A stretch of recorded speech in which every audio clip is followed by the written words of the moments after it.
When analyzing sprint mechanics, there's many different things we have to consider and be careful of when making judgments based on what we see. First, much of what you see is reflexive in nature. When athletes are sprinting and jumping, they're not thinking about plantar flexion. That's reflexive.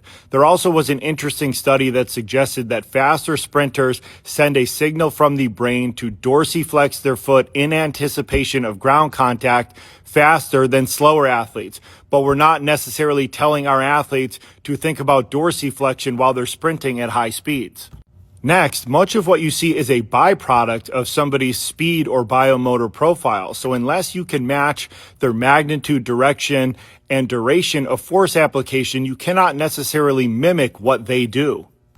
What you see as an observer of movement is not necessarily what these athletes are thinking about in order to accomplish this movement task.